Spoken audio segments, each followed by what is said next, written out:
What are some of the tests we might ask? And the questions. So this is not the first time that Charles Finny has been quoted in this room. I don't think he'll be the last. But Charles Finny lays out 16 questions that get at who are the people that have idols and serve their own gods. So I'm going to read these 16 questions, and I want everyone in this room to really think about it. Think about your own lives. Think about if any of these questions pertains to any aspect of your life. And if it does, that should be a clear indication that you have some digging to do. Not only you have some digging, then you have some destroying.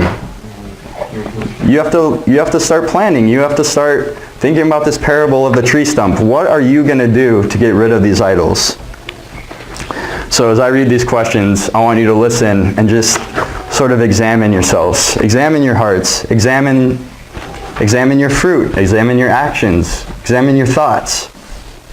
What's going through your minds? Number 1.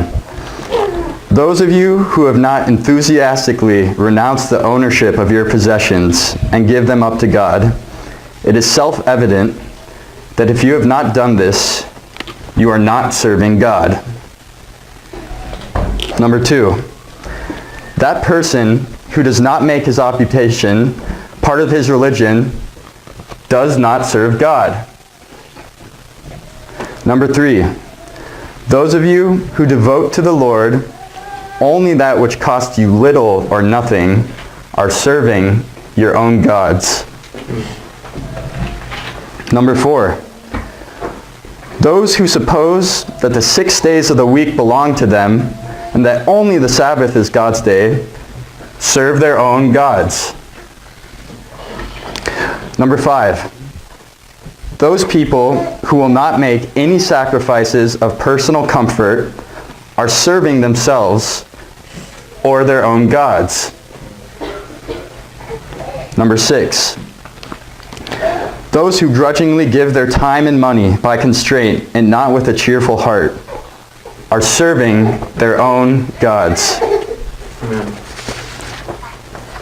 Number 7, those who always ask how little they may do for religion rather than how much they may do are serving their own gods.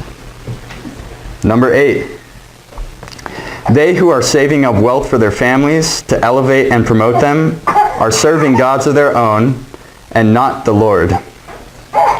Number 9, those who are making it their goal to accumulate so much property that they can retire from business and live comfortably are serving their own gods.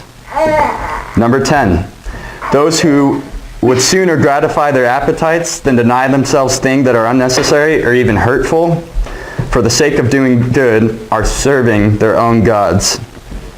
Number 11, those people who are most readily moved to action by appeals to their own self-interests show that they are serving their own gods.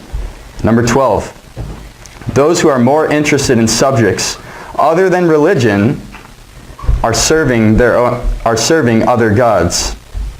Number 13, when people are more interested in their own fame than God's glory, it shows that they live for themselves and serve their own gods. Number 14, those who do not make the salvation of souls the great and leading goal of their lives are serving their own gods. Number 15, those who seek happiness in religion rather than usefulness are serving their own gods. Number 16, those who make their own salvation their supreme object in religion are serving their own gods.